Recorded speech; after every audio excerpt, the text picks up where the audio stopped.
तन ढकने को कपड़ा नहीं, बस एक मैली फटी पुरानी सी पैंट, बाल बिखरे, पसीने में तरबतर शरीर। इस तरह गर्मियों की चटकती धूप में सड़क की खुदाई करना 12 साल के एक बच्चे के लिए रोज की बात थी। लेकिन वो दिन हर रोज से कुछ अलग था। अधिक के स्कूल के एक दोस्त ने उसे बताया कि स्कूल में रिजल्ट आया है।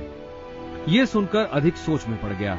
वो रिजल्ट के लिए परेशान नहीं था, वो परेशान था क्योंकि उसके पास स्कूल जाने के लिए कोई कपड़े नहीं थे। स्कूल गए थे आप उस दिन? हम स्कूल गए थे नहीं थी, वो छुट्टी का टाइम था और छुट्टी के इसमें मैं एक काम पे गया था।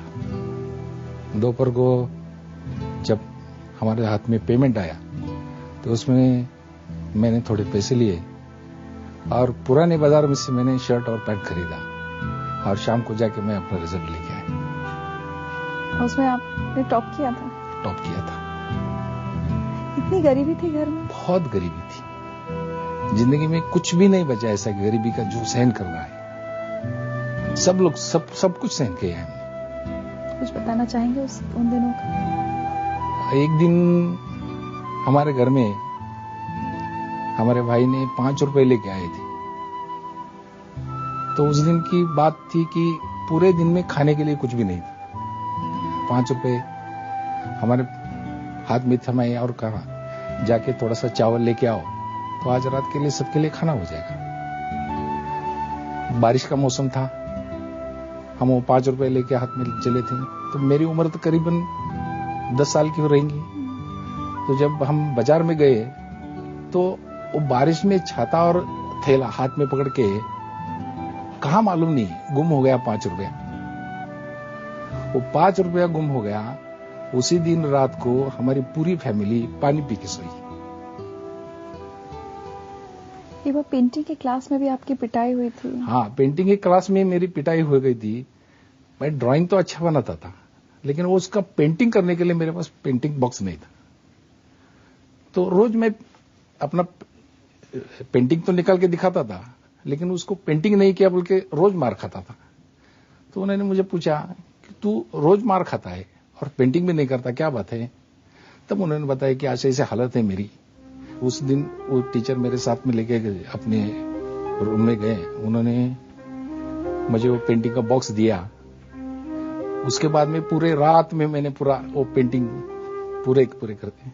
और वो सब देखने के बाद उसी टीचर ने मेरा फॉर्म भर दिया एग्जाम का और उसी वक्त भी मैंने वो टॉप में किया था। एक दलित परिवार में जन्म हुआ है तो भेदभाव होगा, छुआछूत होगी, ये सब आपको कब एहसास होना शुरू हुआ? वैसे स्कूल में एक बार होता हमारे भावल गुरुजी थे, वो हमें बाहर दूर बिठाया करते थे, बाहर बिठाया करते थे, क्लास के बाहर। क्लास के बाहर। और वो दूर से छड़ी मारते थे हमें। और वो हमें मारने के लिए वो जो छड़ी थी वो अलग थी, अलग थी और बाकी बच्चों के लिए छड़ी अलग थी। कुछ तस्वीरें दिखाते हैं आप।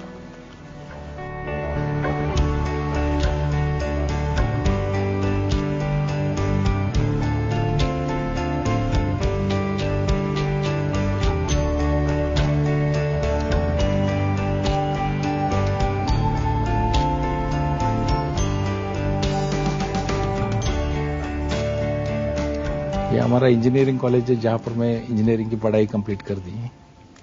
लेकिन इंजीनियरिंग करते करते आप इसी कॉलेज के बाहर ठेला लगाते? ठेला लगाया। उस बारे में बताइए। उस वक्त ऐसा था कि इंजीनियरिंग कॉलेज की वैसी पढ़ाई करने का वैसी मेरी इतनी हैसियत नहीं थी। वहां बाहर हमने मेरे दोस्त के साथ एक ठेला लगाया था।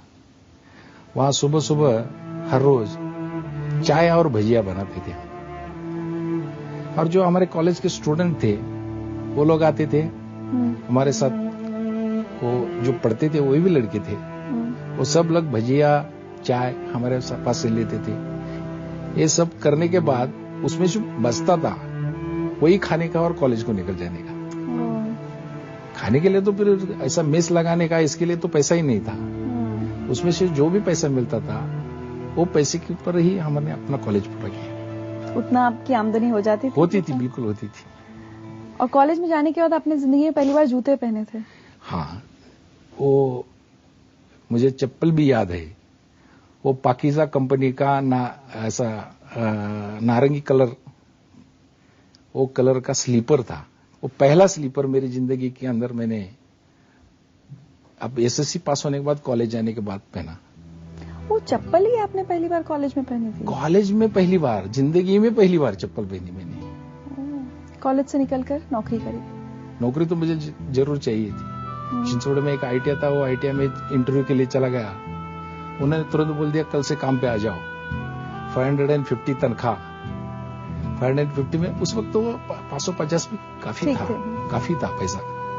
उसके बाद में किर्लोस्कर कंपनी के अंदर मैंने काम शुरू किया। किर्लोस्कर कंपनी के अंदर 2 साल में काम कर दिया।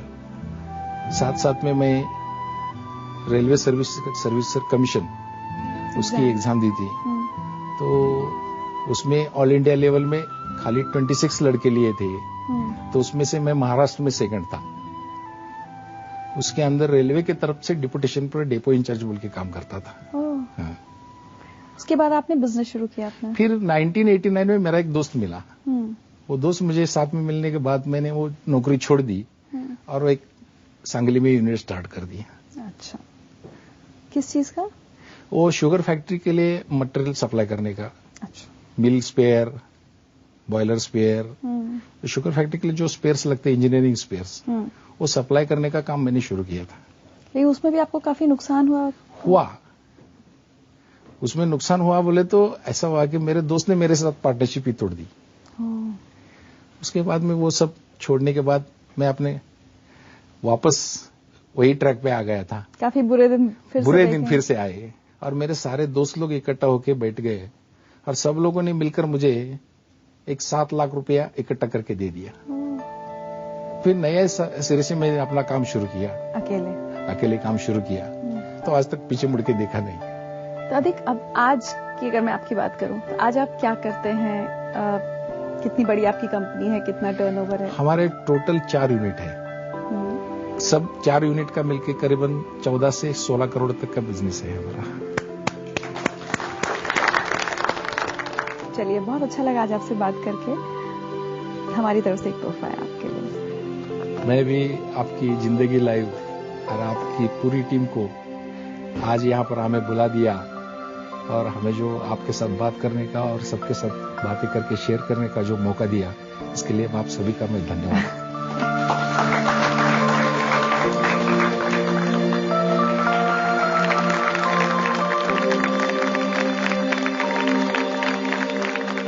अपने देश में सदियों से चली आ रही छुआछूत की कुप्रथा पर अब हम सबका सर शर्म से झुकना चाहिए। हम में से जिन लोगों को कभी दलित होने का एहसास, अपमान और लांछन नहीं झेलना पड़ा, वो शायद कभी उस कसक को नहीं समझ सकते जो उठती है उस वक्त जब आपको हर जगह एक अलग से कोने में बिठा दिया जाए। उस दर्द को नहीं जान सकते जो होता है जब आपको किसी मंदिर में जाने से रोक दिया जाए। वो बेइज्जती जो महसूस होती है जब आपकी उपलब्धियां भी आप पर लगे दलित होने के ठप्पे को ना मिटा पाए।